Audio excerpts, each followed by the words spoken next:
Así pues tenemos que el hombre empieza a relacionarse trabajando de forma individual originalmente, cazando, cultivando y, y se va dando un nivel de socialización una vez que va abandonando su estado solitario, su soledad, empieza a hacer confabulaciones, empieza a tener más acercamiento entre personas y esto va formando una especie de organización a lo que nosotros le llamamos trabajo.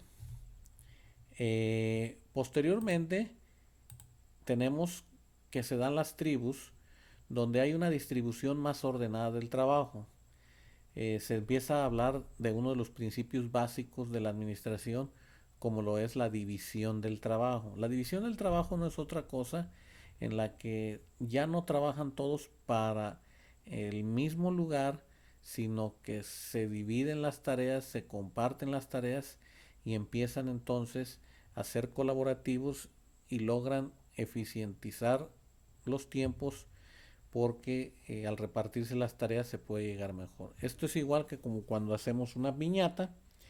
Bueno, si una persona corta el papel, otra persona prepara el engrudo y otra persona le da forma con los papeles al cántaro, bueno, podemos terminar más rápido que si una sola persona está trabajando en ese proyecto. Entonces, hubo también dentro de las tribus varios hombres que tomaban las decisiones. Empezaron a poner gente que encabezaba mediante niveles jerárquicos de autoridad.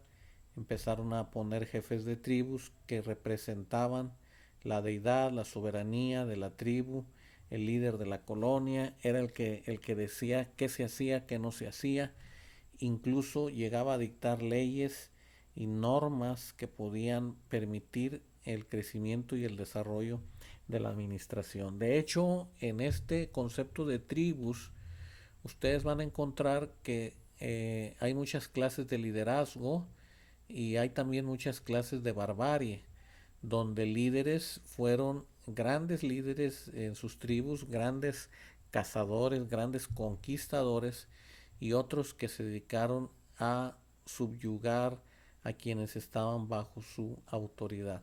Siempre que hablemos de desarrollo, de liderazgo, de trabajo colectivo, tenemos que ir a las tribus. Son una forma muy buena de trabajo con muchas buenas aportaciones, aunque en algunos casos presentan algunas debilidades. Luego de estas tribus dejan de ser nómadas y se generan asentamientos, dejan de andar explotando la tierra de manera intensiva y empiezan a administrar sus esfuerzos para establecer un sistema de coordinación. ¿Y qué necesitaban coordinar? Pues recursos, personas y empezar a redireccionar en mayor medida todas estas actividades que se estaban generando dentro de la organización. Tenían que buscar la manera de empezar a hacer territorio. Ya estaban, ya habían avanzado el concepto tribu, ya estaban haciendo territorio y entonces tenían que darle orden a ese territorio, orden delimitando tierras, delimitando lugares, incluso delimitando zonas de alimentación, zonas de no alimentación, zonas de peligro, y esto finalmente tiene que ver con organización. Posteriormente llega la etapa del esclavismo y el feudalismo, mismas etapas en las cuales se desarrolla la supervisión y el control. Acuérdense que el esclavismo no es otra cosa más que una práctica, una costumbre del amo y del esclavo, del patrón y el trabajador, pero el trabajador sin derecho a voz, sin derecho a opinión y sin derecho a descanso, solamente trabajar por obligación a cuenta del señor, del titular de ese esclavo. Y el feudalismo, la acaparación de las tierras y de los sistemas de producción de cada época, pues obviamente como vemos en las imágenes, el feudal pues no solamente apropiaba para sí la tierra, sino que también quienes trabajaban la tierra.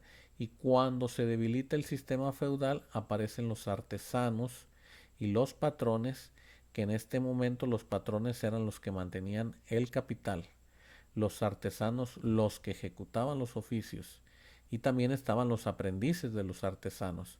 Y ahí encontramos un patrón muy claro de lo que llega a ser la administración. Posteriormente tenemos las conformaciones familiares. Los artesanos empiezan a entender que la unidad básica de producción tenía que ser la familia, y los aprendices ya no eran otros sino sus hijos, así que las familias se convierten en verdaderas unidades laborales. Luego los artesanos necesitaban otros recursos y se desarrolla el sistema del trueque, y con ello una nueva relación laboral, que son los mercaderes. Es aquí donde empieza la verdadera conformación de las organizaciones, lo que se acentúa con la revolución industrial. Ejemplo, las fábricas.